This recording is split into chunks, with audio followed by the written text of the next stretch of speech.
There is a certain secret about covert hypnosis you may not know about. When we talk about hypnotizing people eyes open, usually it means making them go deeper inside their own self, making them reflect on deeper things, or making them visualize intensely something even during a conversation. So you just don't go through the whole I'm going to count from 1 to 10 and you are going to go deeper. You just remove the induction basically, and you just say a few things that are going to make them go inside their own head and find deeper answers about themselves, or make them reflect on very intense states of consciousness they are not used to live on a day-to-day basis, or they can but not at will. And usually people who study that field only think about the words. What did the hypnotist say? The language patterns. What was the induction when they see a stage hypnosis?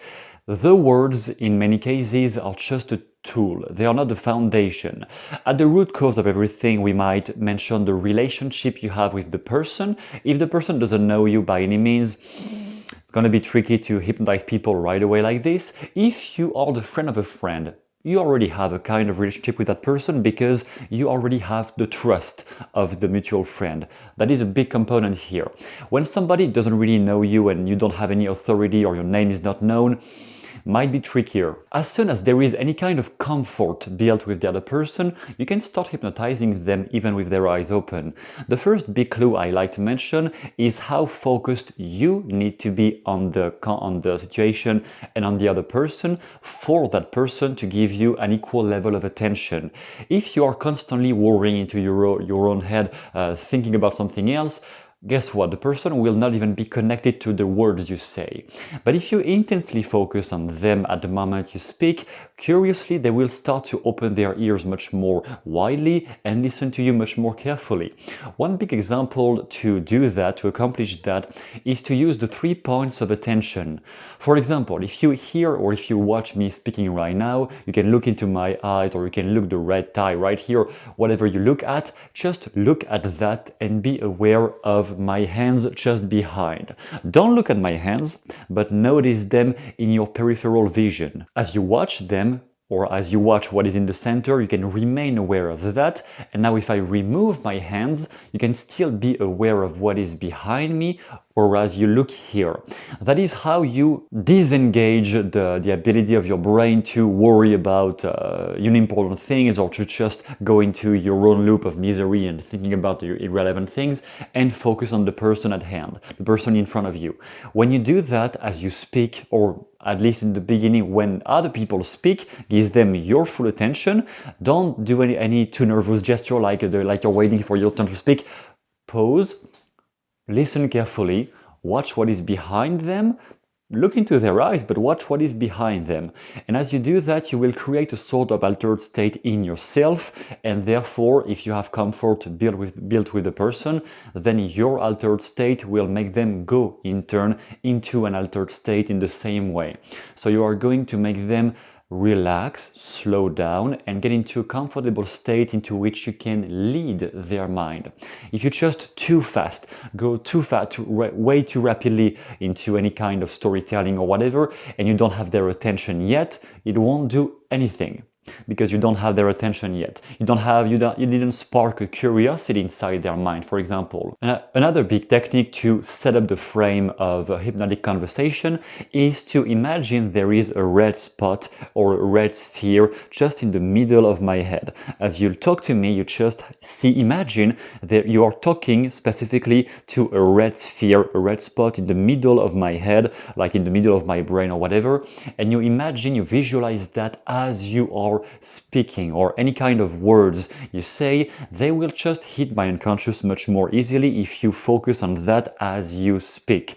It is kind of a symbolic metaphor, symbology. As you may know, the unconscious mind is communicating much more through symbols and archetypes than direct, concrete language and words. So when you visualize that, you are implying with your own unconscious mind that you are targeting my unconscious mind.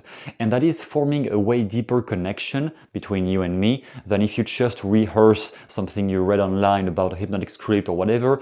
Create a real connection between our minds, and that's how you can influence mine much more easily. Then once you have people's attention, and you know you have their attention when they just don't say anything and head nod silently and slightly, and their face is relaxed when you speak, like their eyes are widening, maybe their jaw is loosening up, those are the big signs people are starting to get into trance. Be careful, at this level of light trance, they might as well just get out of it right away if you say something too shocking or if something is interrupting in the environment. It is not a deep trance at this point, it is just a light trance. However, you can use that light trance to infuse something deeper and to start leading their mind into a bigger altered state or a more enjoyable and pleasurable state, anything you want to produce inside their own head. One very specific language pattern you can use once they are there at this phase where they are much more calm and they are listening to you much more easily, like they have their ears wide open and they don't dispute what you say anymore. They are just curious about what you say. At this phase you can say, have you ever met some people who X or Y? Or have you ever noticed people who? Have you ever seen people who? And at the end of this sentence, you just add the process or the state you want them to experience. So if you want them, basic scenario, to be hypnotized, like on stage, you're a street hypnotist, for example, the very first basic phrase might be, one among many, but it might be, have you ever seen people in front of you being completely hypnotized? Completely hypnotized, here is the state. It is a process you want to make their mind go through. But by asking, have you ever seen anyone X or Y, you are just directing their mind to experience what it is without forcing it. So you don't tell them, now I want you to close your eyes and be hypnotized. It might cause a lot of resistance, but if you say, have you ever seen people who were naturally hypnotized when the hypnotist just said one simple thing and they closed their eyes and they started becoming extremely relaxed? Just saying that will make them experience what it feels like or looks like to be in that state. It only happens if there is comfort or rapport built and if you have their attention. If one of those two is missing, very little chance it will work. It might, but very little chance it will work. If you have comfort and their attention, it's gonna work anyway. Maybe not super deep at first, but it is an entry point at the very least. So have you ever seen anyone who X or Y? Even better, if they have experienced it themselves, then you can make them describe. So can you tell me, what did you feel when you were in that state? And you may accentuate the words on the were in that state, like an embedded command. When you have been hypnotized, when you have seen people being hypnotized, I mark with my gestures and my voice the embedded command on the state I want to induce inside their own mind. And let them basically create for themselves the self-induced trance they are putting themselves into just because of the question you asked, but they are going to build up their own state. Hypnotic conversation or any kind of hypnotic process is always more powerful if you build it based on what the person already has available inside their own head, instead of when you try to force or impose something that was never there in the first place. It might work in therapy session when you have a really deep rapport with somebody because that person wants to be helped.